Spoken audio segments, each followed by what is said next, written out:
Welcome in, latest episode of that SEC podcast. I'm your host, Michael Brennan. Go by SEC Mike on the Twitters. And there he is, our great friend, Stephen Lassan, the senior editor over at Athlon Sports. Stephen, how are you? Mike, the Indiana Hoosiers are college football's national champions. What a crazy statement to utter, right? I mean, we're like living in some kind of like crazy college football world, but shout out to Indiana for great performance all season. What a great game last night. Great way to cap an unbelievable and awesome season. Now, Mike, the long off season has set in, my friend. So I can't wait to talk all things off season, and maybe we can figure out how SEC Mike's SEC teams can get back to the national championship at some point, right? Well, how long before it's discover that Indiana cheated? I mean, that's what I'm trying to figure out. How did they cheat to get this done?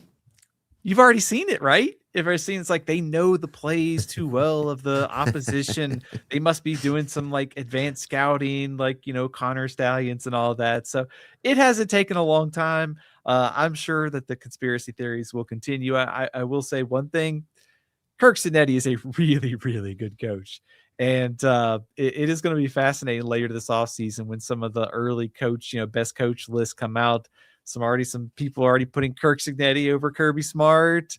So just brace yourselves. There's going to be a lot of that coming this offseason, Mike. Oh, Steven. I didn't want to go down this road, but you already got me on the Big Ten BS, I'll call it. But hey, if the Big Ten, and hey, to their credit, they've won 3 in a row. One of them for sure cheating. One probably soon to found cheating. But what if the Big Ten's so big and bad and they're winning all these championships? Why the hell would they want more teams in the playoff if it's working out well for them? I am glad that you brought that up because, Mike, let me tell you what nobody is willing to talk about with this. The Big Ten, Fox, NBC, CBS, they are currently shut out of the playoff because they didn't bid enough to beat ESPN. So, of course, all these ESPN, SEC conspiracy theories that people seem to propagate quite a bit seem to miss the fact that these networks had a chance to bid for the playoff and missed on it. So why does Tony Petitti want more teams in there? Must try to add some value to, like, Iowa versus Rutgers later in the season, sure. But because his television partners are locked out of the playoff right now. That's why they want to go to 24, so make the television networks happy. So, Mike, I think there's a be careful what you wish for, because I think more SEC teams are probably bad for some of those middle of the pack Big Ten teams. I will say, and I will continue, since you've got me on this ranting mode, the idea that we keep using these bowl games that our players are missing and all this stuff to make a conference supremacy is just completely asinine. Like, why are we continuing to make a statement that this conference is better than this conference because they have this record in bowl games? Like, these teams are missing 20, 30 players. Backup quarterbacks are starting for 2 teams. We got coordinators and coaches there. They're freaking preseason games. I looked at the preseason, standings in the NFL. I would have gone broke had I bet on like the favorites in the preseason. Like, what are we doing here, right? Yeah, I've been saying it for years, Stephen, and it holds true. Bowl game only counts if the SEC wins it. Otherwise, who the hell cares? You know what? I say, who cares regardless? I mean, shoot, I mean, not take anything away from Iowa. They had a great bowl win over Vanderbilt, but doesn't Eli Stowers mean something?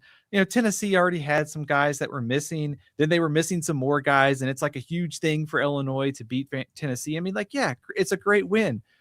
But this is like a freaking preseason game with how thin these rosters are. I just, if these teams played at full strength in September or October, I think we're talking about a different story. So I guess maybe in a sense it's these, like, if you're the Big Ten and the SEC's beat up on you for so long, you're just happy to have some good news, right? And so you're going to take the chance of, hey, let's beat the SEC while they're down a little bit and take advantage of all those bowl wins. Yeah, and who was it? I'm trying to think. LSU. Not this last season, but the season prior, they had a receiver that played in the bowl game. He wanted some record for like catches at LSU, and he got it. And he's like, "All right, I'm done." Like, right. What are we doing here? You know what? Didn't Cam Ward did that at Miami too? Right. The Pop-Tarts ball. I mean, It was Mario Cristobal was kind of his decision, which I mean, I look, I understand given the injury factor, if you're made to that point in the season and you've got X amount of $1 million sitting there, if you're the first pick in the NFL draft, like, hey, I get it. But that also just goes to the whole theme of and Mike, USC went through this in the bowl game too. They lost to a backup quarterback at TCU, but USC was also missing a lot of players. I saw a lot of people taking up for USC. So if it applies to USC, it applies to Tennessee, it applies to all these teams equally.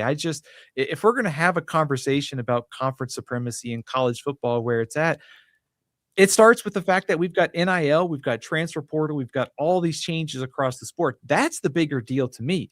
It's like the gap in the top has really shrunk, and you're seeing like Georgia, Alabama, Texas, Ohio State. It's really hard to keep a full 85-man roster stocked with talent because people are going to leave. So to me, if you want to talk about team or conference supremacy, that's where I start. I don't start anywhere in the bowl games. I mean, don't get me wrong, Mike. I am a bowl junkie. Watched every play of, the Xbox Bowl and, the Hawaii Bowl, but, I didn't really get a lot of takeaways from those games. Maybe three of those teams involved in the SEC. I watched it, turned the TV off, didn't think about it probably after. Yeah. Well, hey, let me throw something your way, Steven. Again, I'm trying to figure out if this is a rare sign of genius by me or just tomfoolery. But you tell me, because of where things are going, and I think people wonder, well, has this gone too far with the transfer portal and NIL? And it's my understanding this is basically all lawsuits, right? Where we can't. They tried to do it. They tried to amend it to where you could do one transfer for free, and then you had to sit out, and that got struck down in court. So basically, all these things are getting struck down in court. So I don't even know if this is possible, but would you be in favor, Steven, if they would cap the transfer portal spending somehow? Like, I don't know how they do it, but let's say every team's got $10 million to spend in the portal every offseason, but there's an unlimited amount of money you can spend on retention of your roster. So legally, you're not preventing anybody from transfer. They can transfer as many times as they want, but you can't get as much, theoretically, unless you stay at your current spot.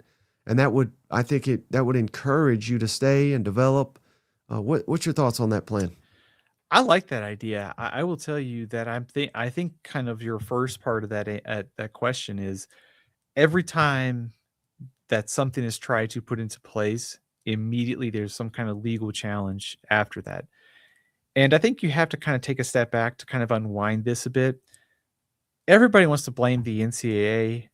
The teams are the NCAA. The schools are the NCAA. For every committee that makes a rule, it's made up of administrators, coaches, athletic directors from schools. So what the NCAA is basically like a curtain, and it's like we can blame them for everything that goes wrong. And then when a rule that, if a rule affects a rival, well, too bad. That's the rules. If it affects us, we got to sue for them, right? So that's kind of like where we're at right now in the sport is, to me, the action on the field, what's happening every Saturday and in the playoff is awesome. But I do think outside of that is like we've got to be able to get to a place where the sport does have some, kind of uniform rules. There's going to be rules that aren't going to be sued into oblivion every time somebody wants to pass one. And they're like hard and fast. And I think that's what the NFL gets it right in the offseason of saying, like, this is the free agency window. This is when it stops. You have your restricted negotiation, your franchise tags, all that stuff. And to me, like there's one portal window now, but you're already seeing it.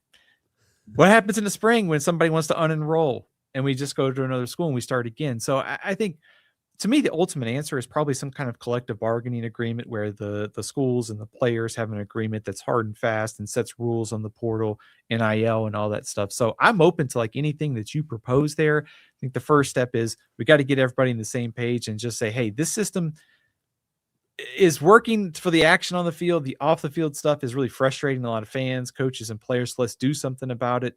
And let's come up with a system that's got some rules that we can kind of structure a roster and a calendar that makes sense, whether it's signing day, the start of the playoff, and all that. Like, let's reimagine this whole thing. Let's fix some of these things so that way roster stuff happens in the off season and we can focus on the season and the games while they're going on.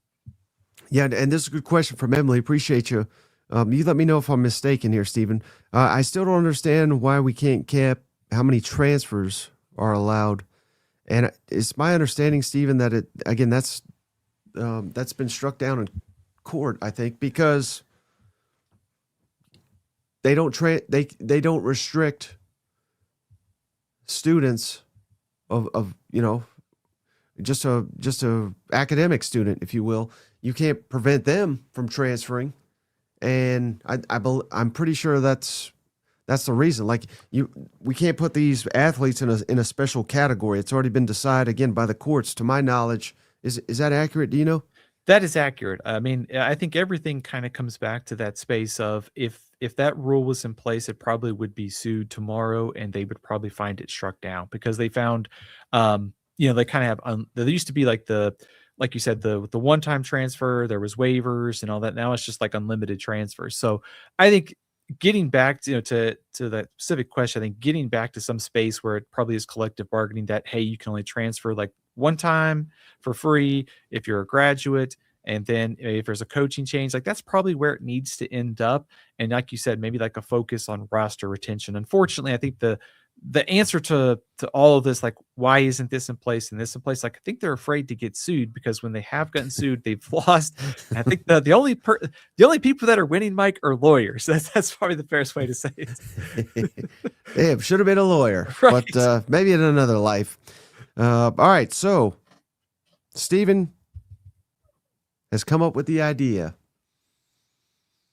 to reveal his way too early top 25 for 26. Now the 25 season officially in the books. And my favorite thing about lists like this, I get to fill the shoes of Cousin Shane, where I could just rip the list, say it's horrible, not offer any insight into why, but just, nope, too low. All 25, too low, even number one, Stephen. So how much thought and consideration went into your way too early top 25 here? Mike, since we've been on the subject of transfers and kind of roster uncertainty, I think given that we're still seeing some portal movement, we're in a space where rosters are just more in flux than ever. I think this is it's a good starting point. It's almost like I don't consider this like my hard and steadfast, like top 25 that you'll see later this offseason, which, by the way, Athlon Sports was the most accurate print magazine this year. So we'll take a little victory lap from everybody over there at Athlon. But this is where did you have Indiana, though? I think they were top 15. I think not if somebody picked Indiana to win the national title and they were not an Indiana fan, I want them to give me the lottery numbers for the next time it's super high. But to answer your question, Mike, I think given all that we know less about these teams now, it's kind of just this is like a rough draft almost. It's just kind of a starting point. I didn't put a ton of thought into schedules at this point, just kind of looking at the teams, knowing what we know, and try to come up with a loose top 25 that would sort of be my working list the rest of the offseason. Yeah, I always personally, Stephen, I don't want to bash people because everybody's got their own methodology, but I always thought it was silly to predict a team based on their schedule. And I think that's even more difficult now because we don't know. It's harder than ever to predict how good these teams are going to be. So trying to predict based on their schedule, I mean, that's just crazy. Yeah, Mike, it really is, because when you look at some of these depth charts and start trying to look back at last year and try to figure out 2026, you just go, this guy's gone, this guy's gone, this guy's gone, transfer filling in. And even though, Mike, I've been doing a lot of scouting from other conferences during the year, watched a lot of these guys, you're still trying to get your arms around hey, how does this guy fit into this team and this system? And so I think that's kind of where we get into like spring practice. We'll kind of have a better idea of like, okay, these forward transfers have really hit on the offensive line. This quarterback is hit. So I think more than ever, right now, trying to assess the schedule is just super challenging given all the unknowns. And then, kind of like you said, with the unknowns of the schedule, even more so with the 9-game slate coming up this year in the SEC, that's going to be another variable we'll have to account for at some point when we get closer to the season. All right, Steven. So we're about to get into your top 25, but if you would not mind to share which teams just missed the cut out of the SEC. So who you going to piss off first? I thought about doing a top 25, Mike, and having all 16 teams in the SEC at one, just to start some off-season trolling, right? Let's start, Mike. I think I'll kind of work. I'll start with this. I think there were probably about 14 teams from the SEC that I consider to be like top 30-ish power rankings right now. I think there are 2 that I'm not quite there on in the top 30, but I think there was about 14 or so. Vanderbilt and also I think Vanderbilt ahead of Mississippi State. Those 2 are probably closer to like 30, 35-ish. We can kind of talk through some of these teams if you want, Mike, but I'll kind of roll through them. I think Vanderbilt, Mississippi State, like I said, they're closer to that 30 to 35 line, whereas Missouri, Auburn, and Florida were much closer to the top 25. And then South Carolina was the first team that just missed my cut. Basically, team number 26. I really like the offseason upgrades for this team. I think you can make a strong case for them to be in the top 25. Big picture, not a lot of difference between like 20 and 35 on this list, which is why I think you can make a case to put Vanderbilt in there, a case if you think Missouri, Auburn, Florida, and even South Carolina. Okay, so yeah, let's go through this one at a time. And let's start with Mississippi State, because I'm starting to warm up to them, Stephen. I rated them 14 in my power ranking. So I'm not warming up too much. But point being, I've tried to identify a team that could be a breakout team. Year 3, Jeff Lebby. Year 1, I guess you could say, with Zach Arnett returning. I think that's a massive upgrade at defensive coordinator. And I like what they have at quarterback with Kamario Taylor. And it seems like Jeff Lebby can find these pieces. And they're being pretty active in the portal as well to kind of surround him with some weapons. What's your first read on Mississippi State here? Mike, I think there's kind of a thought in college football, and it's maybe a little bit outdated now with the portal, but it was always like, hey, first year you lose, second year you lose close, the third year you kind of win, especially when you're a coach that's got like a massive overhaul like Jeff Lebby has gone through. But I think it's kind of easy to make the case for this Mississippi State team to take a big step forward. You mentioned Kamario Taylor. If we kind of see every year there's a team or two that has the quarterback hit, rising star, the offense could take off. Defensively, Zach Arnett's coming in, and I think between that and the fact that they've gotten deeper on that side of the ball from the portal, I think this defense will take a step forward too. Like you have an instant upgrade coming in at coordinator and a potential difference maker at quarterback. So I think some perspective though is needed. They have 2 SEC wins over the last 3 years. So if we're talking about them being like a top 40-ish team, 9-game SEC schedule, early thought is I don't know how big that translates into the win column, but if you kind of look at some of the advanced metrics, they were a top, 45 to 50 type team this year. So dynamic offense potentially with Taylor, some defensive improvement, and I could see how this team is definitely on the right side of the 6-6, 7-5 to get to a bowl game. I like the trend line and I like the upside of the offense. Now, Vanderbilt is another one that you mentioned. How difficult is it to project what they will look like without Diego Pavia and Eli Stowers? And they were one of the, I believe they're the most experienced team in the conference last season. How difficult are they to kind of peg? Very difficult. I think you have to start with the idea that there is a lot of staying power with Clark Lee in charge. I think if we go back a couple years, I think Vanderbilt has adapted and kind of evolved. Like, hey, we got to be more aggressive in the portal. We got to have the funds to retain guys when we start to develop them. And certainly, I mean, Mike, you and I have talked about this too. If Indiana can win a national title, and you see what Vanderbilt's done in the last couple of years, they almost made the playoff.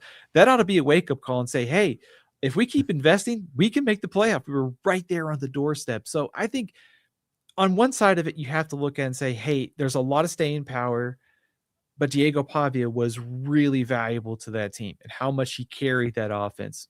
But you're also bringing in a freshman that's a 5-star, and how does that kind of maybe overcome long-term? The upside is there. So how many issues did Pavia cover up, I think, is a fair question on a team that the margin for error is probably pretty small. So I've got them as kind of a top 30-ish type team right now. And that's given a lot of credit to Clark Lee, I think, in the ability to from where they've come to now and to keep it there. Okay, and then you also mentioned Florida. Could this be a breakout team in this conference? Coming off a disappointing season, but completely blew up the coaching staff. And I think you could argue they've retained the right players and let go of perhaps I don't want to say wrong players, but players that maybe just didn't live up to the billing.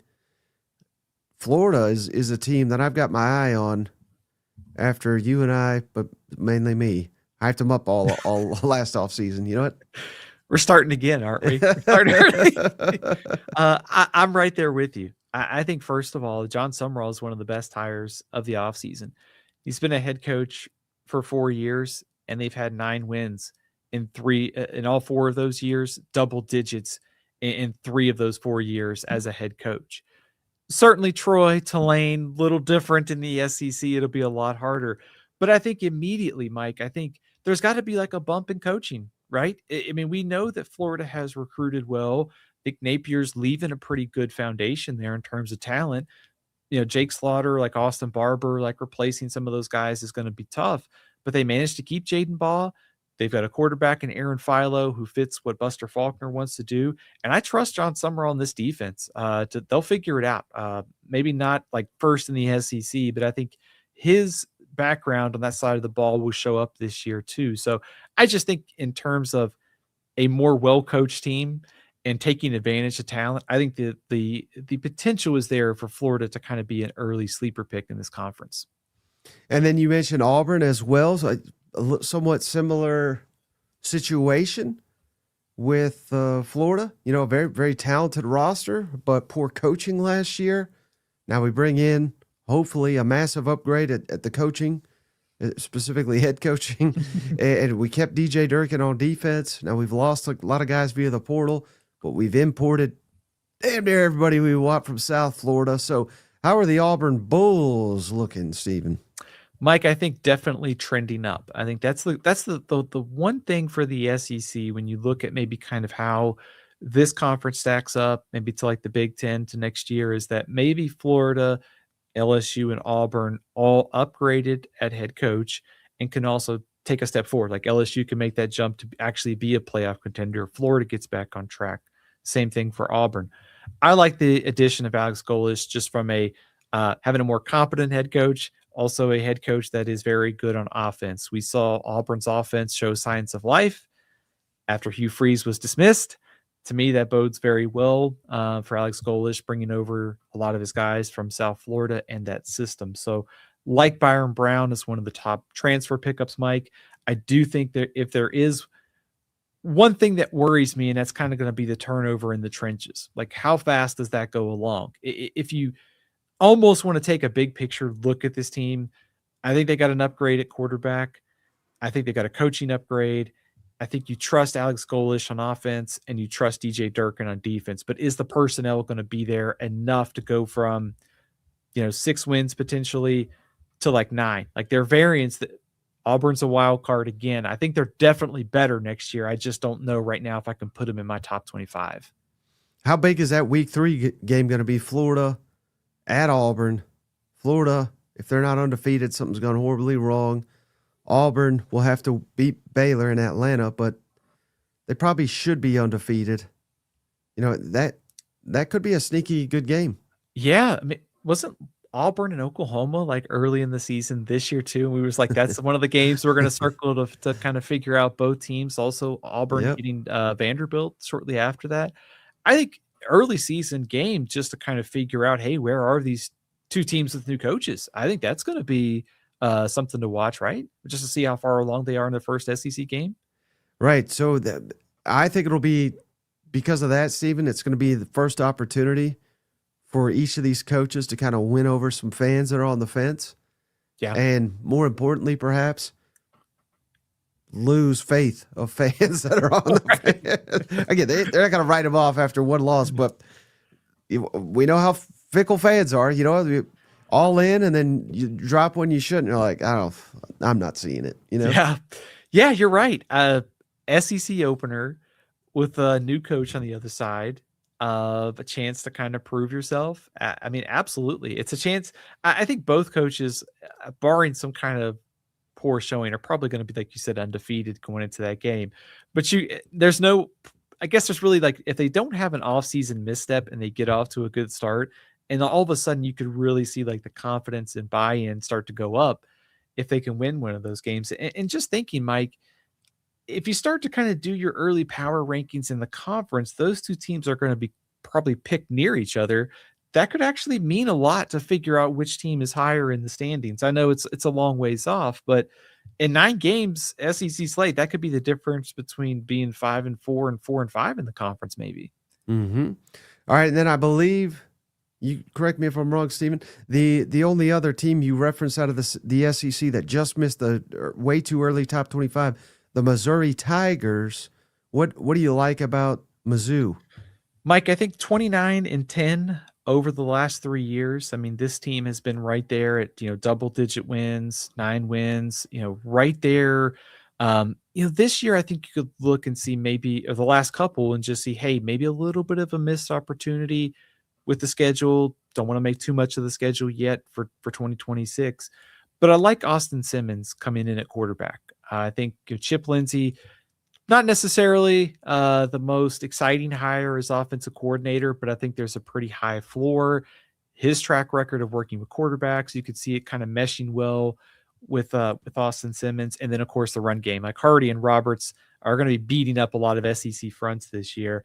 Do think there are some questions on defense, but you could also look at it and go, they've done a good job of through the portal over the last couple of years of restocking. Now they've got a lot of holes to fill on the defensive side of the ball and in the secondary. So if Austin Simmons hits, Mike, this is probably a top 25 team. I think he's kind of one of the biggest wild cards right now as we try to sort this conference out early. I think that's very fair, Stephen. All right, so jumping in to the way too early top 25. Who made the cut? I guess lowest ranked. Is that the right way to say it? Team out of the SEC. Did I mention South Carolina was 26? I hope. Right. Yeah, South Carolina. So a lot of retention there. Very disappointing though, Stephen, last season. But what do we know about Bamer? Oh, buddy. He likes to be inconsistent. I don't think he likes to be inconsistent, but he is inconsistent. So, hey, he's good during the even years. Hey, it's an even year coming up, Stephen. This is the year, right? That's right, Mike. I'm buying some South Carolina stock. I guess I saw Marler on your show. Is also buying up some stock. I guess me and Marler are going to have to maybe split this stock this offseason. I think they're going to be one of the most improved teams in the SEC. Number one, they've already got one of the better quarterbacks in the conference in Lenora Sellers. You throw in Kendall Briles. That offense, I think, will fit Sellers' skill set. I think they've added some guys up front that can really help on the offensive line. So just having competent offensive coordinators and assistant coaches and a quarterback that's one of the best in the SEC, I think this South Carolina team will definitely be bowling at least in 2026. Shout out Derek. He said Mississippi State. That's week 3 at home. Sets the tone for the season. What are the odds, Stephen, you think that South Carolina can start the season 3-0, all at home, Kent State, Towson, Mississippi State? I think the odds got to be pretty high. Much like that Auburn and Florida game, Mike, I think that Mississippi State, the South Carolina game will tell us a lot about both teams, because I'll be curious to see by that point to see Mississippi State too. to see how far they've progressed, to see that defense under Zach Arnett, but also just thinking about, like you said, confidence level, like buy-in factor. If you're South Carolina and you have Mississippi State come to your place after the offseason of upgrades that they've had and now the ones you've had, and you lose that game, we start after the disappointing season, early season disappointment can really build. Whereas if you just take care of business, you set up that game against Alabama, then you get Kentucky right after it, got a chance to get off to a nice start if you're South Carolina. So I think early season will tell us a lot. Also should be a fun quarterback matchup with Taylor and Sellers, and that early in the season, that'll be fun. Mm-hmm. All right. So my mistake, Stephen. Now we're into the top 25. Who do you got there? Because you hate all those other teams. 8 SEC teams making the top 25, Mike. Is that about right, or should there be more? Oh, there should always be more, Stephen. That ain't enough. Come on, that's only half the conference. Right. Well, Mike, we're going to start. I hope Cousin Shane's watching this, because we're going to start with the Vols. And the Vols check in at number 19. They are the last team from the SEC to make the field, but the first team to appear in the way too early projections. I think Tennessee fascinates me from just how this team is constructed right now, because I trust Josh Heupel to figure out the quarterback situation, but I do wonder if it's going to take some time for one of the two younger quarterbacks to kind of take control of this offense. But on the other side, I think your defense is going to be better. Jim Knowles, add in some Penn State transfers. I know things didn't go great last season at Penn State for Knowles, but prior to last year, he was considered one of the top 5 defensive coordinators in college football. I don't think he forgot how to coach defense. So I think immediately Tennessee's defense is going to be better. How far along the quarterback situation progresses is the big question. But that's also why they make the field. I trust Josh Heupel. I like some of the skill talent coming back. And obviously the defense got a boost too with Carter coming back at linebacker from the portal. So I like the way things are trending for Tennessee's defense. I think there's some questions, of course, at quarterback that will be resolved this offseason. Yeah, and I'm sure you saw it, Stephen. But if any of the cousins missed it, as soon as Indiana won the national championship, they lost their strength coach to Tennessee. Come on, if we can't beat them, we'll steal all their coaches. So, that's Tennessee's replacement. I don't even think it's Signetti, Stephen. I think it's the strength coach, because Indiana seemed to get stronger in the second half of every game I saw, which is about 2 games. And again, I'm going to credit that strength coach. He's bringing that mentality to Rocky Top. We've reached that point of the offseason, right? The new strength coach has got the guys flipping over the tires. They're doing these new workouts. They're going to be stronger in the fourth quarter. Oh, man, I love it. You can't deny the results, Stephen. You can't. You can't, right? I think, if anything, this is kind of it's like a higher on the margins almost, because you're trying to find, if you're Tennessee, you're trying to find your way back to the playoff. And so if you've had maybe some problems with injuries, you're trying to figure out how do we get better to close out some of these games, whether finishing in the fourth quarter against Georgia, Oklahoma, wherever it is. Go out and get the best strength and conditioning coach. I like this hire for Tennessee. I mean, admittedly, don't know a ton about strength and conditioning coaches, but you're right. The track record is there from Indiana. And if you're Tennessee, you're just trying to get better on the margins. And this is one way to do it. Well, do you think it is also fair to say, Stephen, that, again, Josh Heupel, he's not some horrible coach. I know they had 8-4. We would have killed for that on Rocky Top not that long ago. But again, so they have taken a step back, but I think he deserves some credit for blowing up the coaching staff, blowing up the strength staff. The strength guy's been with him forever. So this is a coach that recognizes it's not good enough, where we live in a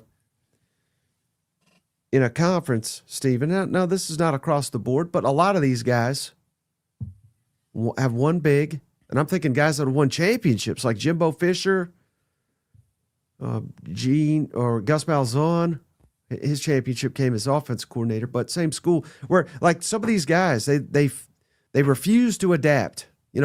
I got here, Billy Napier, who again not a great coach, but his ass is gone because he didn't want to give up play calling. These guys get to these spots and they say, "Hey, I got here for a reason. Just let me do what I'm doing." and Heupel's saying, no, what we're doing is not working. I'm going to blow it up. I think there's optimism there that at least he's willing to change a lot. Yeah, 100% agree, Mike, because I think you can look at Clemson almost and see what's happening to a coach that kind of gets stuck in its ways and say, "Oh, let's go back and hire Chad Morris because it worked like 6 years ago." Dabo's had to be more into the portal this year. I think it would be very easy, I think, for Heupel to sit there and say, "Hey, we just made the playoff in 2024. We had a lot of injuries. We had our quarterback transfer. Why not just run it back with the same thing?" And I think if you just look at the totality of this, Heupel's 45-20 at Tennessee. They've won 9 games in 3 out of the last 4 years. I think he knows. I definitely think he knows what he's doing. And I think I've been encouraged. If I was a Tennessee fan, I'd be encouraged. And I'm encouraged from the outside of this, looking at how they fit into this top 25 puzzle, because I see a coach that is adapting and trying to evolve. Like, we got to play better defense. What worked to get to the playoff may not work this time, but adaptability has been a thing. One year it's like Hendon Hooker can score 45 points. The next year it's got to be, we got to lean on Dylan Sampson. And so you got to play better defense to get back to the playoff.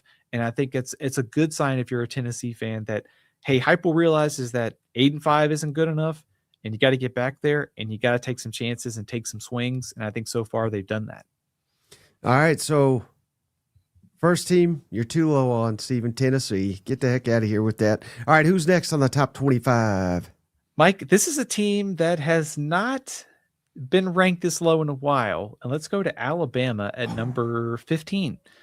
So this is a little bit uncharted territory, but also let me add, I think this team is still very much a playoff contender next season. Couple thoughts on this team.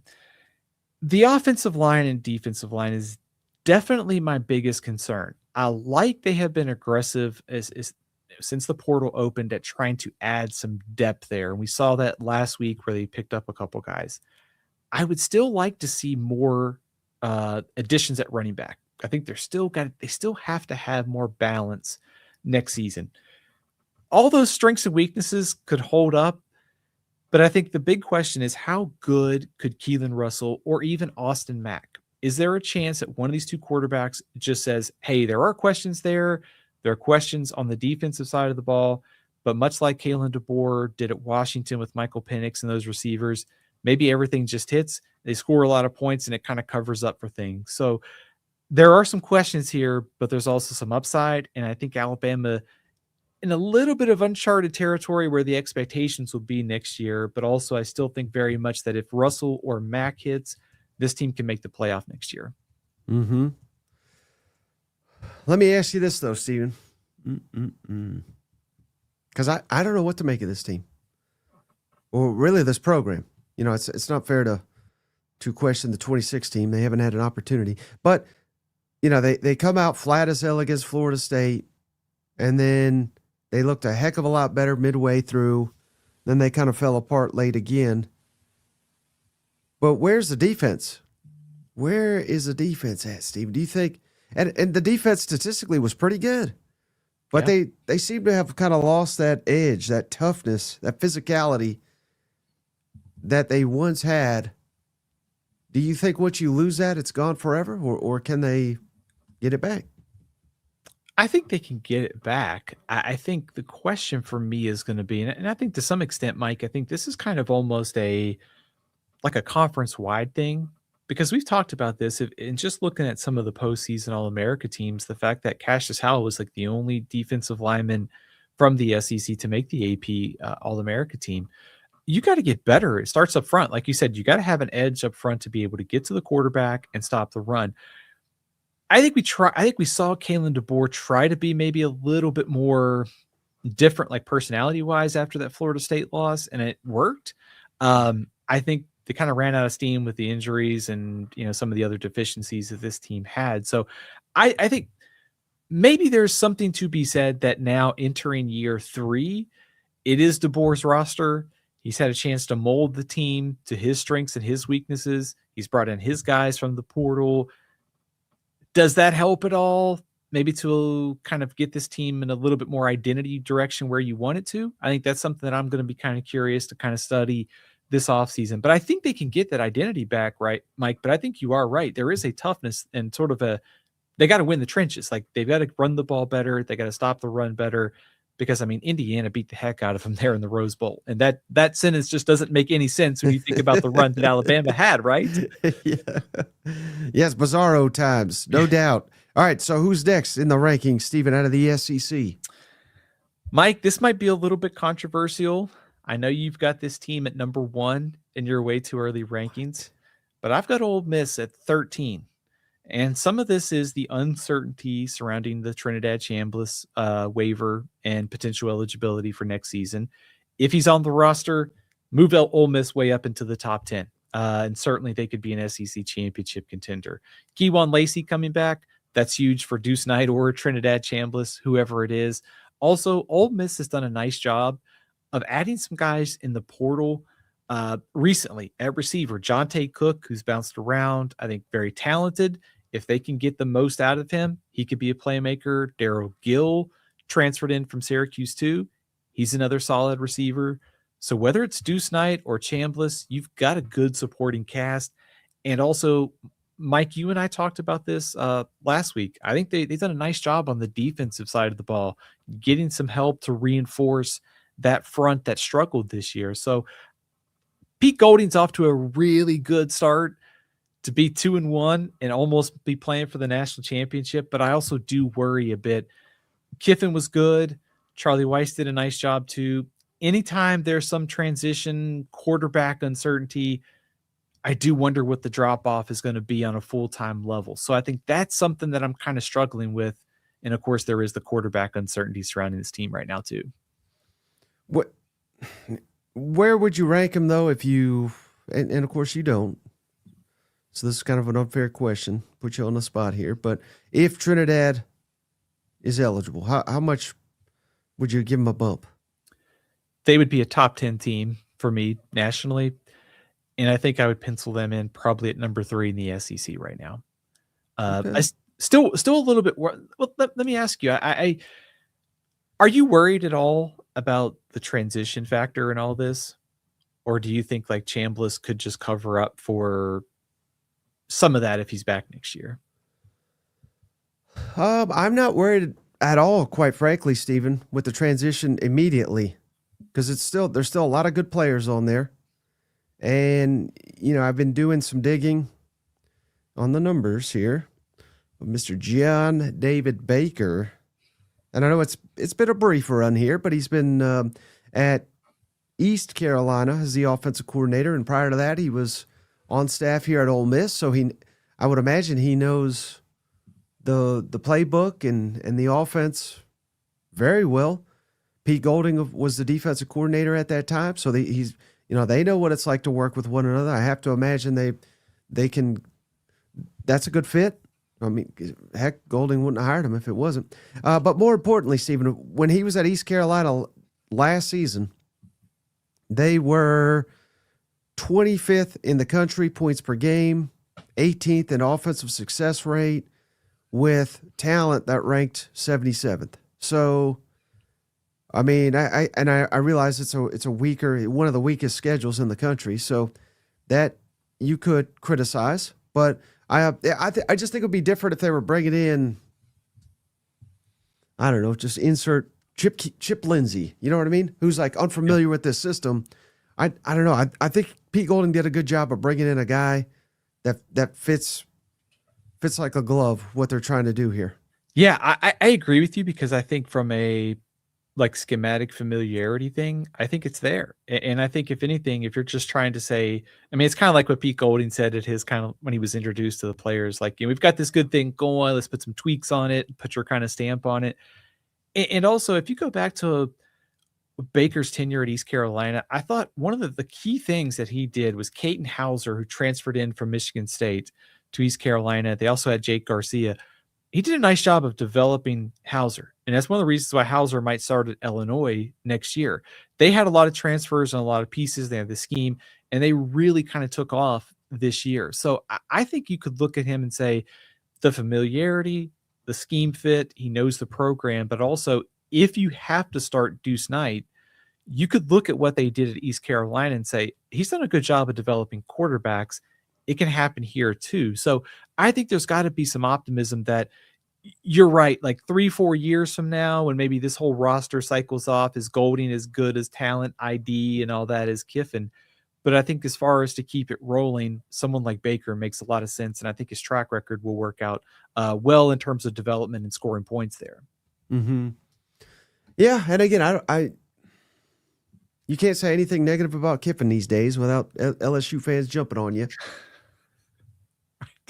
And he's done a remarkable job. And I rated him.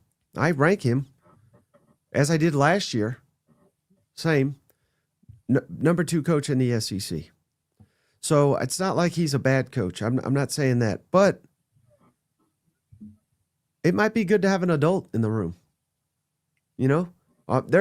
The stories have not been written, Stephen, of some of the shenanigans that people let you get away with when you're winning. Yeah. And even when you lose. Like to Kentucky. Should have never happened.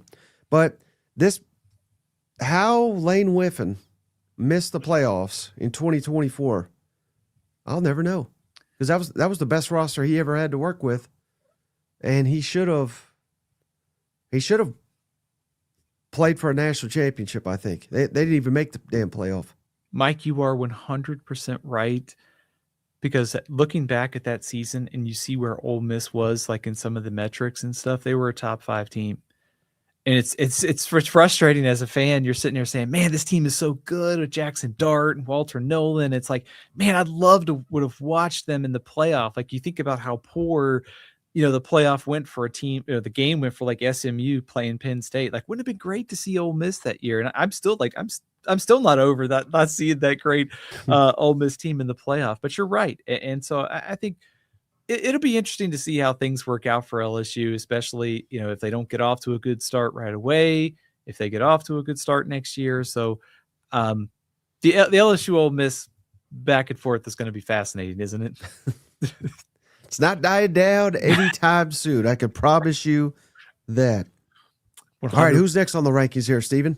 Speaking of LSU. I knew it. I knew you were going to do it. I got him just outside the top 10. I got him at number 11 nationally. Ole Miss was 13, if I didn't say that earlier. So LSU 11, Ole Miss 13, Alabama 15. I really like what LSU has done through the portal on both sides of the ball. I think Sam Leavitt has got a chance to be one of the better quarterbacks in the SEC next season. I think Lane Kiffin's brought in about 500 receivers. They can probably find some guys to catch the ball with Trey'Dez Green at tight end as well. I suspect also Blake Baker is going to put together a good defense. And Lane Kiffin has done well at bringing a lot of players from the portal, adapting, building a team. We just saw it at Ole Miss. So I think there's a chance that a lot of these transfers hit right away and LSU is better. I am a little bit worried, and anytime we talk about transfers, I have to kind of stop myself and say, just keep in mind, not all of these may hit. It may not work out as great as we think. And what's the transition period? Is next year sort of like an 8-4, 9-3 type season before they really take off after having another portal class? I think that unknown plus the offensive line is still a bit of a question. Now, if they get Jordan Seaton, that goes a long way to addressing the offensive line. But I still have some personnel concerns, but I think this team is definitely on the right path, and you kind of have to trust Kiffin's ability to put together a roster here with the transfers.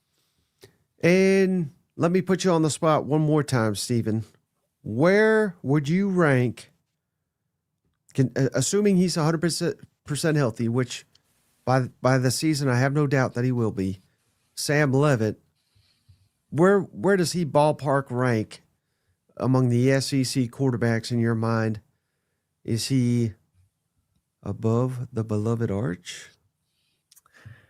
I think Arch is going to start either 1 or 2, depending on what the status of Chambliss is. By the way, Vegas installed Arch as the early favorite in the Heisman. So, of course they did. Maybe I was just a year early. And maybe instead of writing 5, I meant to write 6, right? Mm-hmm, so I think he's top 5. The hard part about Levitt is he got off to a slow start, and it was his first year as the full-time starter, and Arizona State was going through a lot of transition too back in 2024. But he really took off down that stretch where they made the playoff. And I thought he made some clutch plays in the Peach Bowl. But then last year he got hurt, so we don't have a full set of data really because he's missed time in 2024 too. So I think cautiously probably top five. Kind of with LSU too. I think how optimistic are you as a team? Because if the offense really hits, he's probably contending for all SEC honors. But I think Arch, Chambliss, maybe even Gunnar Stockton probably ahead of him. Would you agree with that? Honestly, I don't know enough about him. That's why I was kind of asking you. But I would just, as I'm kind of ballparking it, Trinidad, Arch. Yeah, I think Gunner's got to be up there. Mateer too, I think. John Mateer, I like a lot. That may be the list. Now, again, I would like to see Sellers vault into there. Yeah, but he wasn't last year, so he's kind of got to earn that. And then Marcel Reed is probably right there too. Yeah, I was going to say I think that's kind of I think at the bare minimum he's in the upper half of the conference, right? I think based upon what we know. I think Austin Simmons, like Kamario Taylor, could be quarterbacks that surprise next year. I think certainly Byron Brown's another one too, with his familiarity in the scheme. So I think like on the low end, like probably 7th or 8th, maybe top 5 if everything works out. As far as like the whole bringing in X amount of transfers, new offense, kind of making this all work, how fast does it take off? Do you think it's fair at all to compare Gunner, Stockton, and Marcel Reed in terms of good players?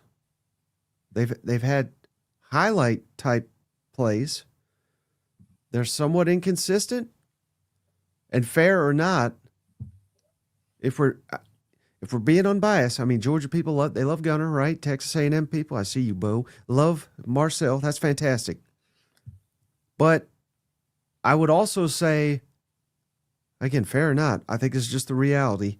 I think both of those guys were greatly aided by the talent around them. Does that make sense? Again, that doesn't mean they're bad players, but when you're throwing to dynamic receivers, not all the throws are easy, but basically they could turn a 5-yard catch into an 80-yard touchdown, and all of a sudden you got 85-yard touchdown on your statistics.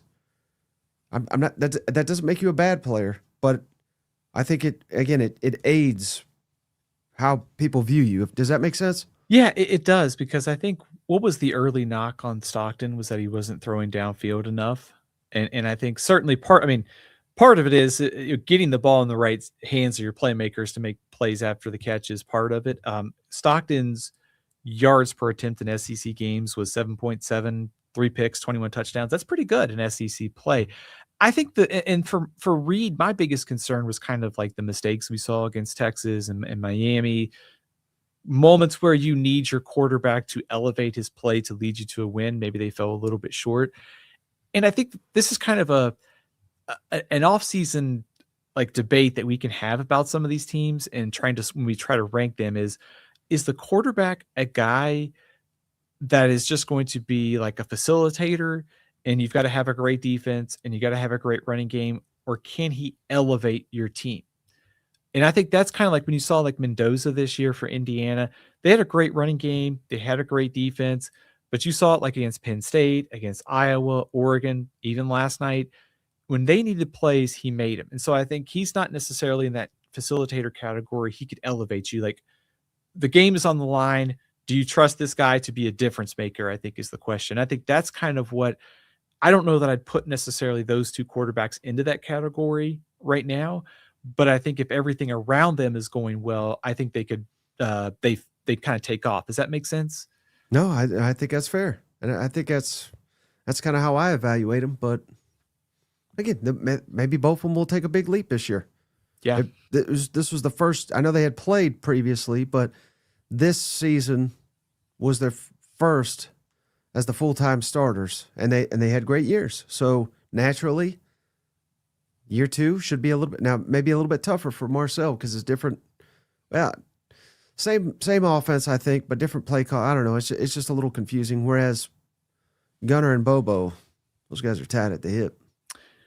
It's funny there. Of course, Georgia, Stacey Searles looks like he's going to be an analyst next year, and they're changing offensive line coaches. When I saw the headline, Georgia makes staff change, I thought, how many Georgia fans were going to click that, hoping that it was going to be Mike Bobo, right?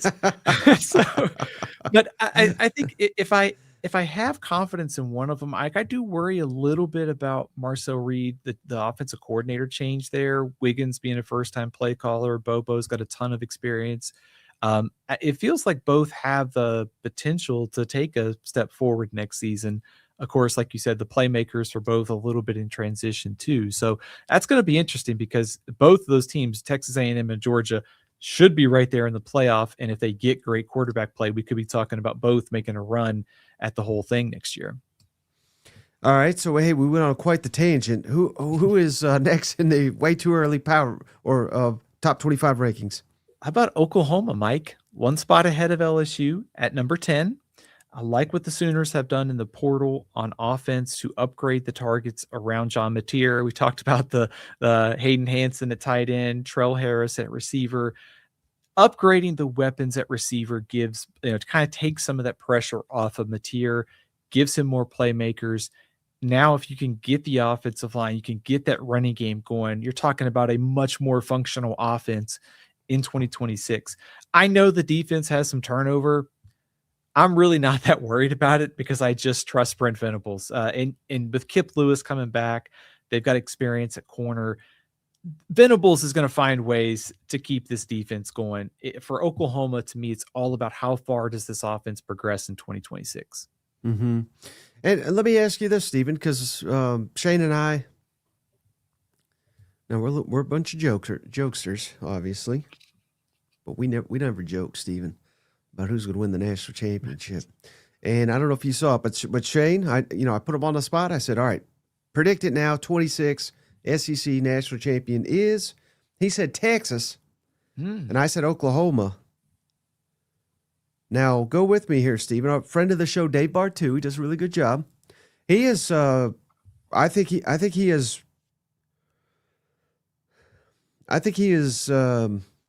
What's the word I'm looking for? He has discovered a statistic that I think more people need to be aware of, and it's scoring efficiency, offensive and defensive. The last 27, Stephen, 27 national champions in college football, they rated as a top 3 offensive or defensive scoring efficiency team in the country. So basically, you have to be elite at something, offense or defense.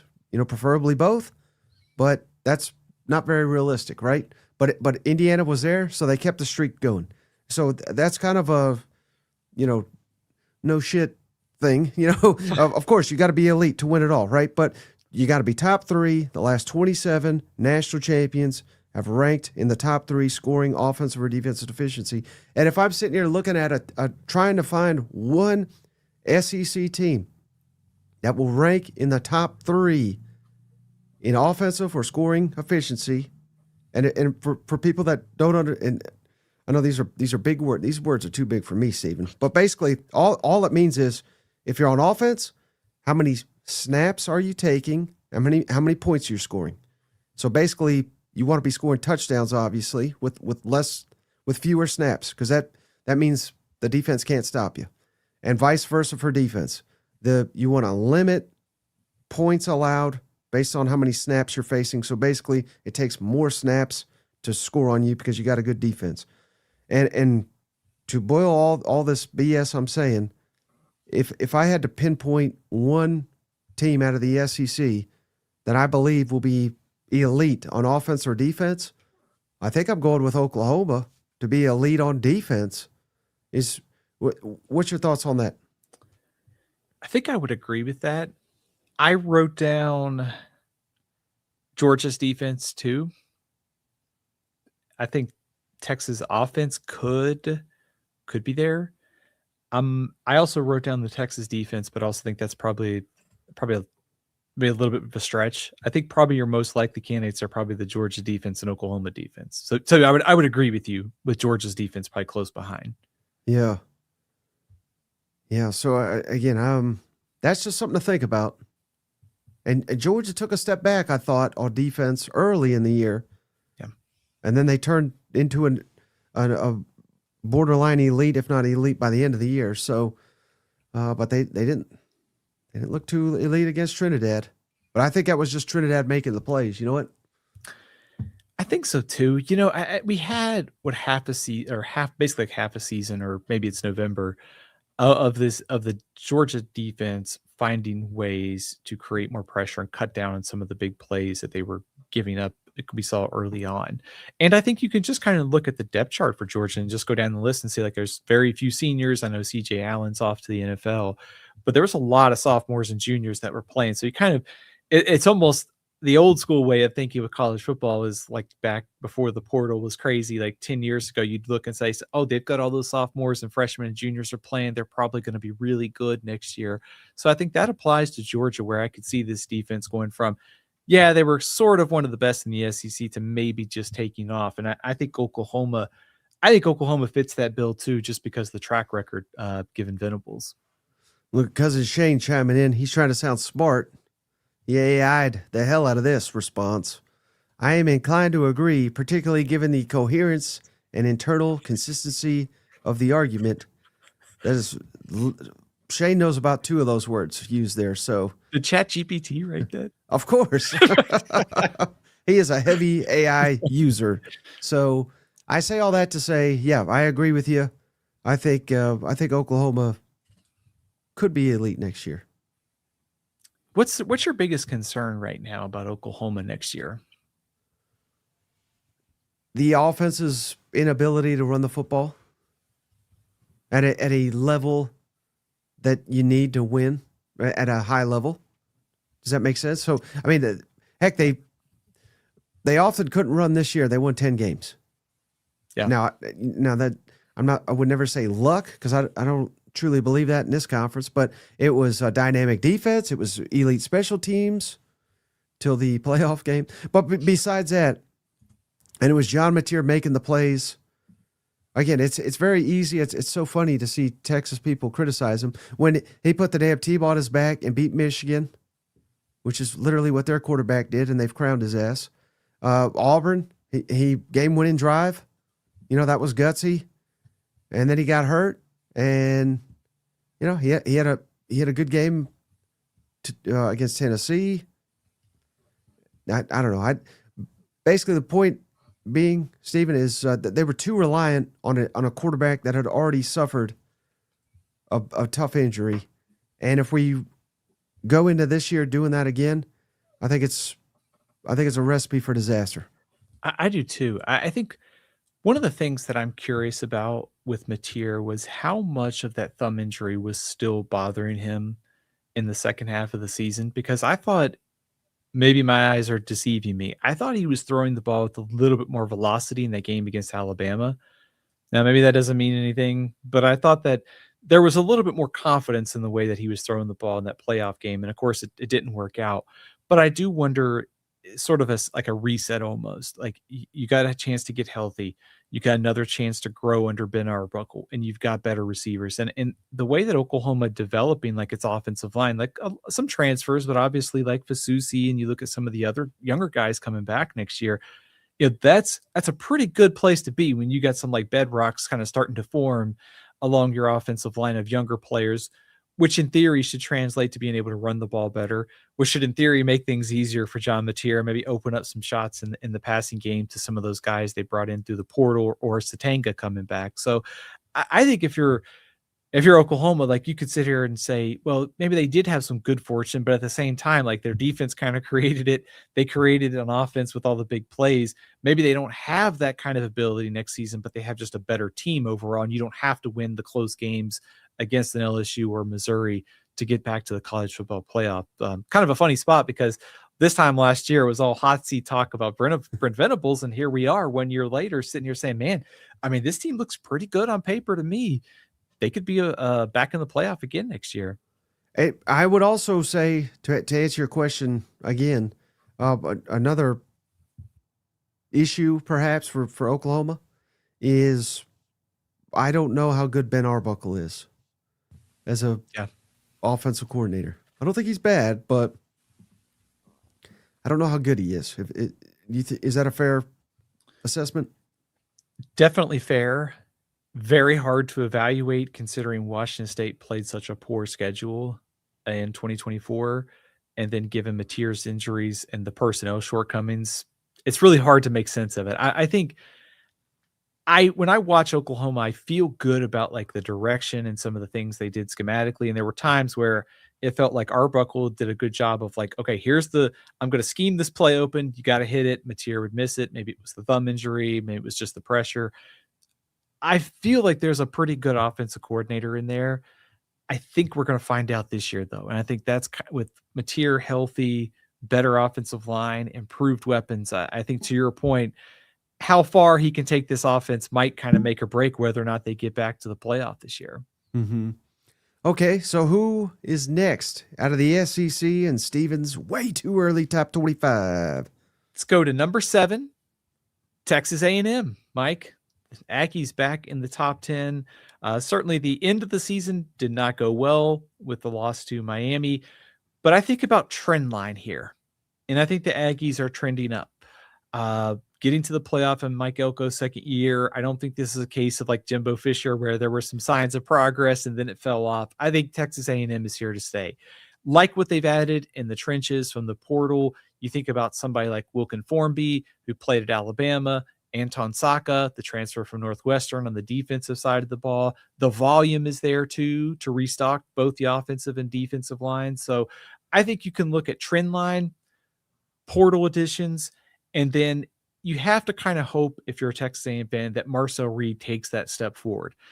Mario Craver's back. You've added receivers through the portal. Bethel Roman's ready for a bigger role too. I'm a little bit worried. I like what they've added in the portal, but there's also a lot of turnover on the offensive and defensive line. So how that plays out, offensive coordinator, Reed's development, that's going to determine whether or not Texas A&M gets back to the playoff next year. And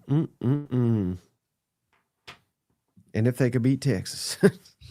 True. Haven't been able to do that, which is man, that's a big roadblock for this program. Got to get over the in-state rival there, but yeah, I mean it's very hard not to be impressed with what Coach Elko's done in this conference. It's been I think both years, Stephen, I think he's been in the running for SEC Coach of the Year. Yeah.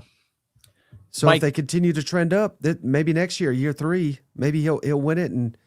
And I mean, I don't think they've got anything to hang their heads about. I don't think there's anything. Like I know if you're Texas A&M, you have to be disappointed about the way that the playoff game went, because I think if they won that game, they might have made a similar run like Miami did, because it kind of felt when you looked at that game and said, whichever one of those teams win, and if they could get hot, like there's a path there. There's a path to get to maybe the semifinals or to the national championship. I know we're not talking too much schedules, Mike, but man, their road schedule next year: LSU, Alabama, and Oklahoma for Texas A&M, and then you got the at Oklahoma, Texas back to back at the end of the season. So we go back to something we talked about in the offseason, and sometimes the anonymous coach scouting, it doesn't work out. But I thought that one quote really stuck with me, which was opposing coaches saw sort of the foundation. They saw the culture change at Texas A&M, and we saw it play out this year on the field. And I keep thinking about that and saying, Mike Elko's not going to let this group like just have that taste of success and say, we're going back to 8-4 next year. I think this team is going to be right there again to be in the college football playoff, even with that difficult road slate. Mm-hmm. How much improvement, though, do we need on the defensive side of the football? Because I know we won a great deal of games, but defense kind of I don't know. I don't know how good the defense really was last year. Is that fair? I think they gave up too many big plays on the ground. Mm-hmm. I mean, certainly we saw that in the game against Miami in the playoff. Maybe the confidence thing here, if I was Texas A&M, it almost feels like if Mike Elko devotes himself to an offseason project, that changes, right? You remember the blistering that he gave his defense after the Vegas Bowl where they lost to USC. And so you're sitting here kind of look at this game, the season results for Texas A&M and saying, they got to be better on defense, and the rush defense maybe didn't live up to I mean, certainly he said that after the game against Miami. You got to think they're going to put some emphasis on getting better defensively. And of course, they did have some turnover up front, and I think that played a role in that this year. But I think to your point, I think there is another level this defense has got to get to. Last season, they gave up about 5.3 yards per play on defense in SEC games. I think if you're talking getting to closer to like 4.7, 4.8, that's an elite defense in the SEC. So they still have some room to grow there for sure on that side of the ball. And then what's your confidence level that Marcel Reed could take his game to another level? I think he can. I'm a little bit worried about the offensive coordinator change. I thought Colin Klein did a really, really good job there. And I know it was kind of like a slow build type of situation. They had to go out and get some receivers, and they did that with Concepcion and Craver. Wiggins is a first-time play caller. I would like to see somebody with a little bit more experience. Now, you could also look at it and go, he's been on staff.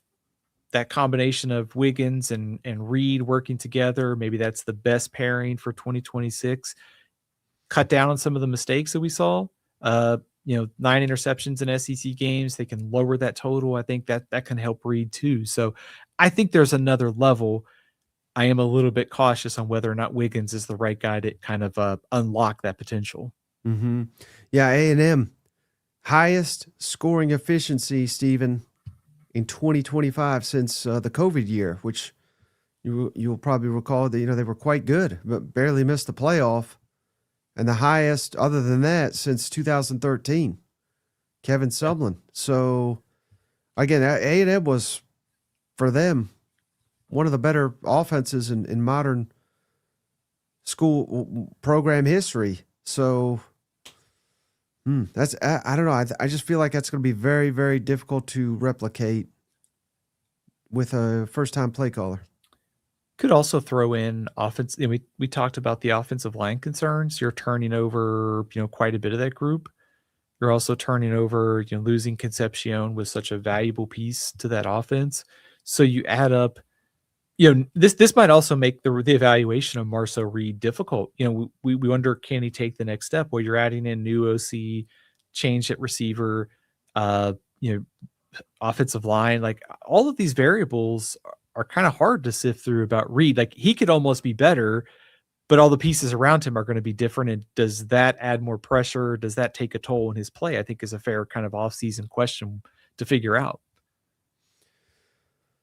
Or Bo says maybe just Colin Klein checked out. I get highest scoring efficiency since 2020. And I don't even count that year because of COVID. So regular year since 2013, but guy checked out, Stephen. Maybe checked out in the playoff game thinking about Kansas State. There were some interesting calls. Yeah, I will agree with you on that one. Oh, brother. Okay, who's next in the rankings, Stephen? Mike, we're going to go to the top 5. And I know you like hearing that because I know you want to see the SEC back at the top, right? Mm-hmm. So we're going to Texas at number 3. Arch Manning, like the way that he played down the stretch. Texas going out and getting Cam Coleman, I think is going to make a big difference. And of course, the 2 running backs, Raleek Brown and Hollywood Smothers. I like what Texas has done. Offensive line, receiver, and running back in the portal. Absolutely fascinated to see how Will Muschamp, what he does on this defense, because there is a little bit of turnover on that side of the ball. So this is kind of a play that Steve Sarkisian had Texas in the semifinals 2 years in a row, 10 wins last year, not bad, not meeting preseason expectations. This is kind of saying, think Arch Manning's going to reach that potential this year and get Texas back in the college football playoff. Any concern, though, Stephen? Any concern at all that the offense has regressed 3 years in a row in offensive scoring efficiency? That is, Shane just writes that whole lot, all that. He's like, numbers. Get out of here. But again, scoring efficiency, Stephen, 23. Texas was 35 in the country. 24, they were 49th in the country. And then 25, 78th in the country with a top 5 roster. I mean, to me, that's inexcusable. It's inexcusable because of the talent, for sure. Is Sark spread too thin, maybe? Trying to be a head coach, trying to be a GM, trying to navigate the roster, trying to be OC. It's hard. I know Venables is, of course, Venables is doing a great job. And, there are a lot of other coaches serving as OC, DC, but maybe some new ideas.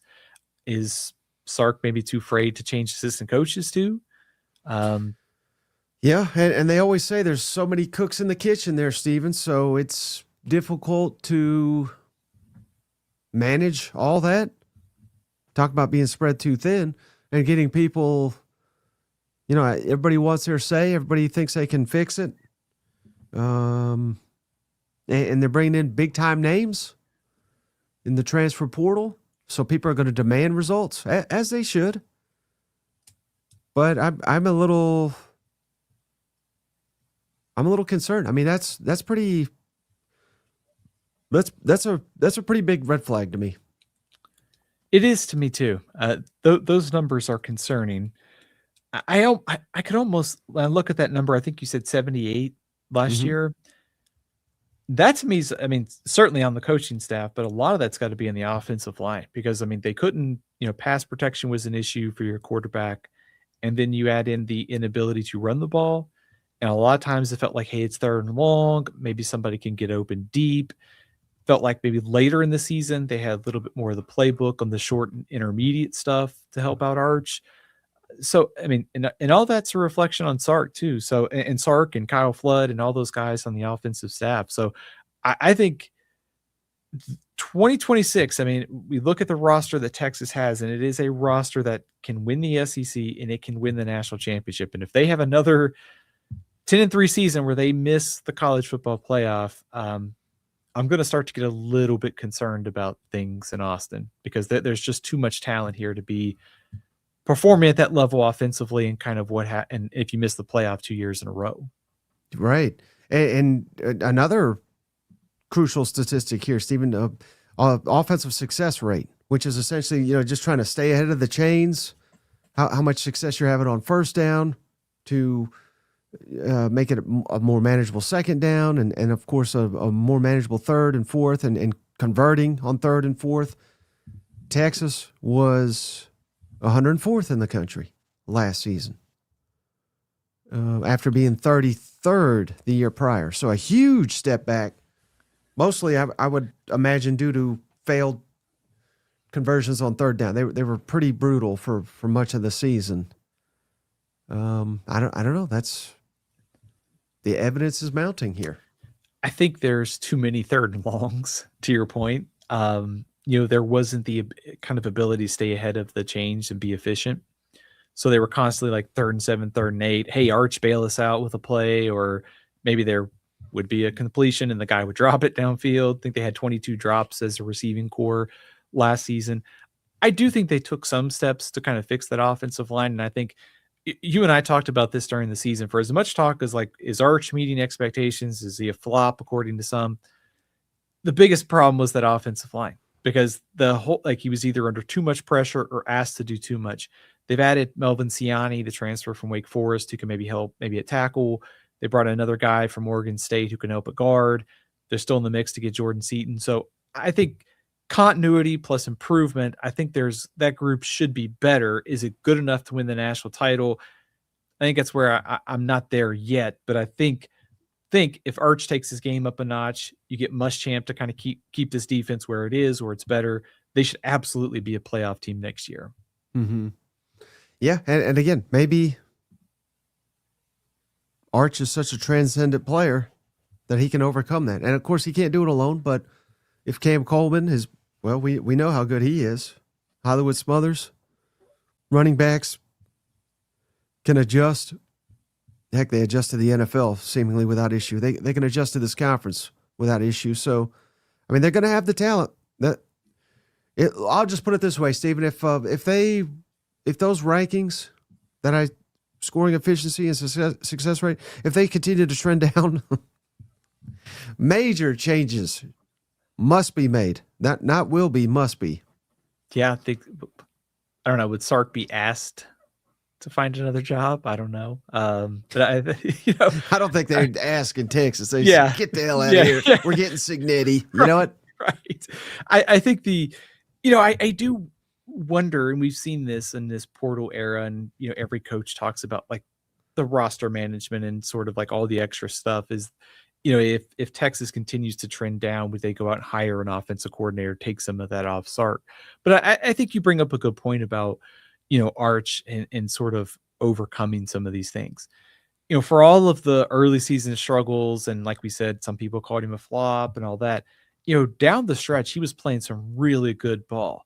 And I thought for all the offensive line sort of solidified too, they seemed to find a mix that worked, kind of shuffled some guys around. Wasn't great, but it also was better. It was good enough to beat Texas A&M, was good enough to beat Michigan in the bowl game. Obviously came up short against Georgia.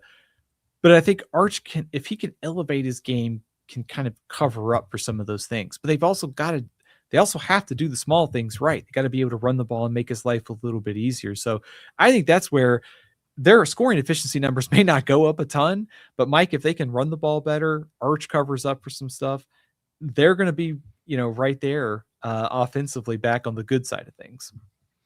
Okay, so correct me if I'm wrong, Stephen. I believe there's just one team remaining. It is, Mike. And we're going to go up one spot to number 2, and it's the Georgia Bulldogs. I think you can make a case that this team could be number 1 as well. I've got them at number 2 behind Ohio State right now. We kind of talked through a little bit about this team. I like Gunnar Stockton. I think, can he get better is going to be the big question. They lose Zachariah Branch. Offensive line was, Drew Bobo went down. That kind of hurt the group late. But I think there should be some optimism about this offensive line and rushing attack, plus another year of Gunnar Stockton. This defense, too, young group with a chance to get even better next season. So Georgia's won the SEC in back-to-back years. Haven't won a playoff game since that national championship, but I think they're going to be right there in the mix to win it all next year. And I have seen some criticism already, Stephen, which is probably not fair, but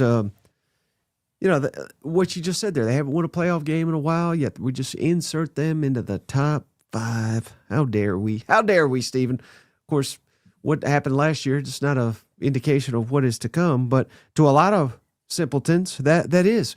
Is Georgia just that team? There is no Alabama that is dominant as Nick Saban. I don't think there ever will be. But is Georgia that team that, above all others, gets the benefit of the doubt, rightfully so? Probably. It's interesting as we're talking about top 25 and thinking about, okay, who's going to be a top 5 team? I've seen Indiana be ranked number 1 in the preseason by some already.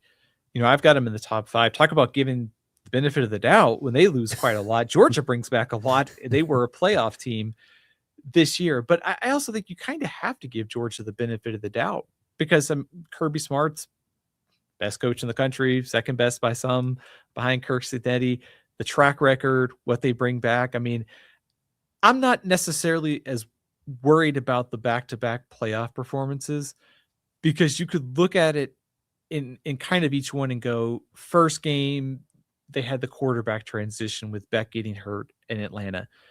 Second game, Trinidad Chambliss kind of had an out-of-body experience where he was unbelievable several times in that game. Certainly, Georgia could have done this better. They could have done that better. And we could have talked about them winning the game. But they've won national titles. They've been to the playoff 2 years in a row. They're going to get back there. And I think they're very capable of winning it all next year if some of these preseason questions that we have are answered by the talent development in the program. Hey, shout out. We love all Stevens on this show, and we always appreciate Steven up. Thank you, brother. Always showing up for them boys in Tuscaloosa. It's Steven up. Roll Tide. Thank you, Steven up. Gave us $20, Steven. Thank you, Steven Lassan. We appreciate you coming on and sharing your knowledge of the game and the players. Thank you, Steven up. Appreciate you, Steven up. And thanks to all you cousins for coming and hanging out with us all the time. Yeah. And he didn't even get that mad that you ranked Bama too low. So, I will say, Mike, I think I did these rankings over the weekend, and I had one of those moments like, oh my gosh, like, am I too high or am I too low on one of these teams? And then I saw On3 put out their rankings, and I was like, oh, okay, I'm not too far off. So I hate to be like the blob mentality that everybody's like shifting this direction, but it seems to be, for the most part, this seems to be the early consensus forming on the SEC teams next year. Right, which I do appreciate because I like to go against the mob. You go with the mob, Steven. I go against it. That's why Ole Miss is number one. But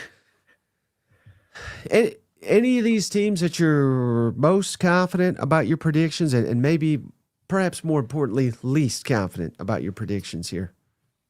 I think I'm most confident in Georgia. I think this team is. It's easy to sit here and say like, oh, like, we talk about like the false motivation that Kirby uses sometimes. But to your point, Mike, I mean, they haven't won that playoff game since the national championship. I'm sure there's going to be some doubters this offseason. A lot of people may pick Texas.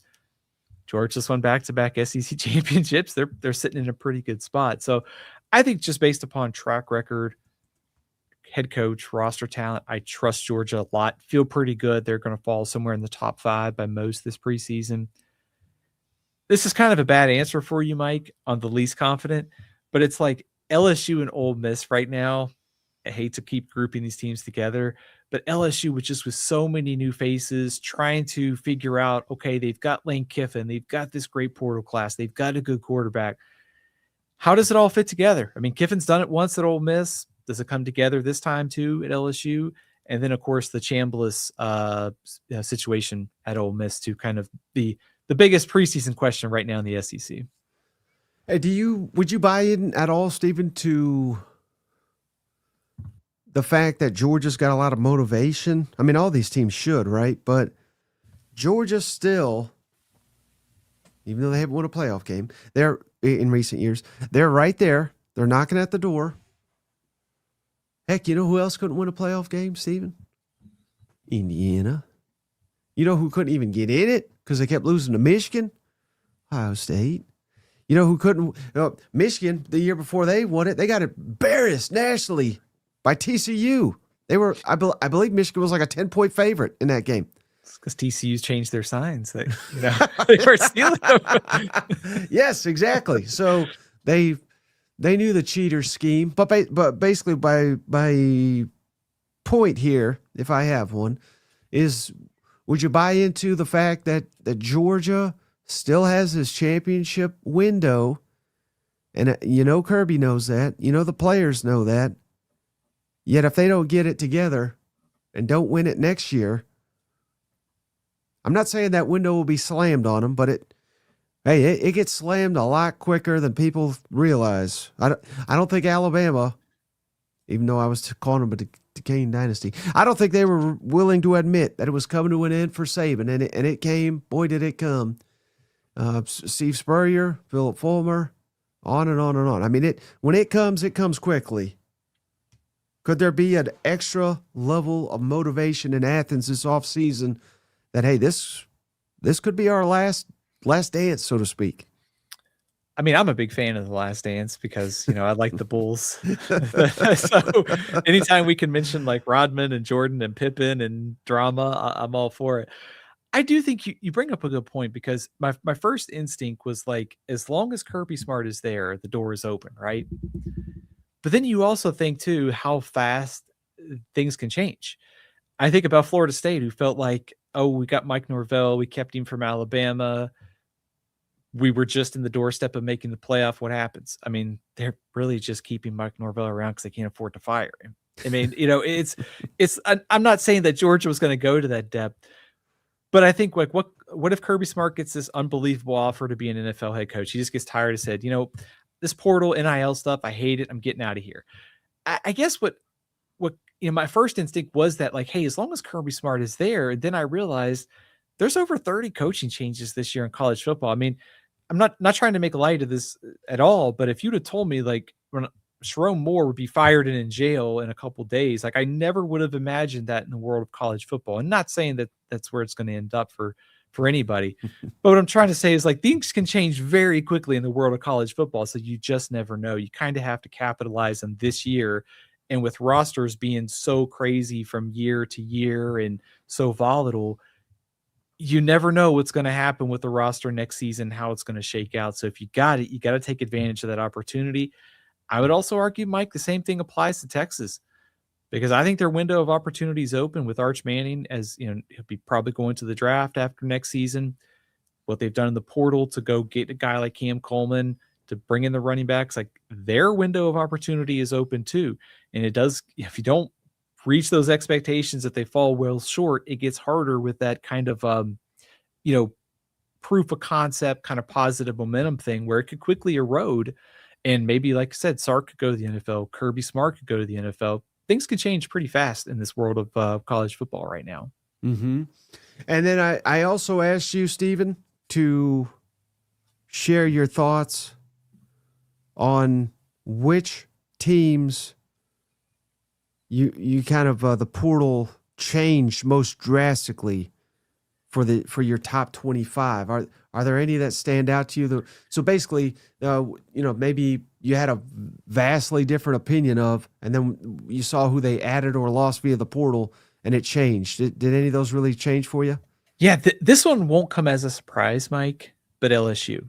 I think pre-portal, maybe a fringe top 25 team because you just kind of give them a bump with Kiffin. I think sort of post-portal, as we're kind of filtering out the last movement here, I think they've jumped up into the top 15 somewhere. I had them 11th. I think, you could put them anywhere in the top 15 and feel pretty good about it. I think Texas as well, because I think we came into the portal wondering, are they going to be able to do enough around Arch Manning, getting somebody like Cam Coleman, getting difference makers at running back, that could help. So I think Texas probably went from maybe like top 10 to top 5 with their portal class. We didn't talk about them as a top 25 team, but Mike, I do think in terms of, we talked about top 30, 35, 40 type teams. I didn't have Kentucky anywhere in that radar, but man, do I love what they're doing in the portal. So I'm not saying top 25, but I'm saying I at least gave them a longer look, for like that top 30-ish type of team. And of course, South Carolina too, as well, on the good side of this, because of what they've done in the portal on the offensive line. Jarrett Gibson, also the Texas transfer at running back, hiring Kendall Briles. I love what they're doing this offseason. So South Carolina was not on the radar. They almost made it. They were team 26 in my rankings right now. Well, let me ask you about Kentucky, because I believe they are the one of two teams we've yet to really discuss. So you kind of already shared your thoughts on what a great job they did via the portal, and again, it's so early. This is kind of crazy to even ask you, Stephen. But what if a best case scenario for Kentucky, where they get all the breaks, could they make a bowl game? I mean, is that wildly unrealistic, or is that realistic at this point? I think that's pretty realistic. Youngstown State, South Alabama, and Louisville, all at home. Those are all winnable. I think Louisville's probably going to be a top 25 team, but hey, new excitement in the rivalry if you're Kentucky with Will Stein taking over. I'm sure he'd love to beat his alma mater in Louisville. So there's 3. Vanderbilt comes to your place. Florida. I mean, I think they could pick off an upset somewhere. And that's assuming, if we assume like Kenny Minchie is actually like going to meet expectations. He's the biggest X factor in all of this. I think if anything, I probably would change my expectations and say like Kentucky has a much greater chance to get to a bowl game after the portal class they brought in, if that makes sense. I don't know that I would have given them much pre-portal class, post-portal class. I probably think about 6 wins or so, maybe. Okay. And then I believe, correct me if I'm wrong, Stephen, the only other team we haven't really discussed, Arkansas. Any thoughts on them perhaps making a bowl game? Is that wildly unrealistic, or is it somewhat conceivable that, again, they're bringing in a quality, a coach that has experience and really like his offensive coordinator, his defensive coordinator has got a lot of experience in this conference. What's your thoughts there? Mike, I was trying to almost do the math. I think they've got 5 teams that we had in the top 25 discussion tonight on the schedule in SEC play. Oh, by the way, Utah is ranked in my top 25 too. So, sorry, for Arkansas fans here we go again. A brutal schedule next season. I think one thing that will help Arkansas is I like what they've done in the portal as far as volume, roster reset, and also the amount of transfers they've brought in to solidify especially in the secondary. And Ron Roberts, he knows this conference. He's been a solid defensive coordinator. It feels like they're going to play better defense. Maybe they're a little bit better balanced next year. I think a bowl game's probably a stretch. If they get to a bowl game, man, what a heck of a coaching job that would be for Ryan Silverfield, just given that schedule. If they didn't have to play Utah, maybe I'd feel a little bit better about it in Salt Lake City, top 25 team. I think it's going to be hard for Ryan Silverfield next year. Remember, they had no SEC wins, and they were also 2-10. So if they get to 4 or 5, that's a pretty good debut for Silverfield. Yeah, it's a good debut. Gavin says, don't sleep on Tulsa. Yeah. Oh, man. Trey Lamb doing a good job there at Tulsa. Oh, yeah. Did he beat who was it that he beat? Didn't he beat like a ranked team last year? I just remember the interview. He was the guy who basically got Mike Gundy fired there. Yeah. Okay. Yeah. Okay. So not a ranked team, but a power team, if you want to call them that. Yeah. 19-12, early September. I think that was a Friday night game. Yeah. I think that's why it's burned into my memory. I do remember that. You may remember Trey Lamb. He was the head coach too at East Tennessee State, like when they had those floods over in East Tennessee, and he had to take the team. I think that they had to get kind of a difficult crossing and difficult trip, and they ended up winning that game. So he's a very young up and coming coach at 36 years old. Also, apparently an avid golfer. So maybe Cousin Shane can do a little video with him. So because of him, we got Mike Gundy. I don't know if you watched any of that, Stephen, but we got him last night on the ESPN Film Room Coaches Show because it was just former coaches. So thank you for that one. You know what?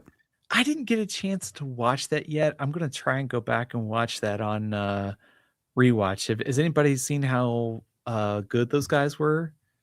Well, we just noted often how they had their legs crossed the whole time, and it offended Shane because he's not a fan of the leg crossing. That was our main takeaway from it, but it is.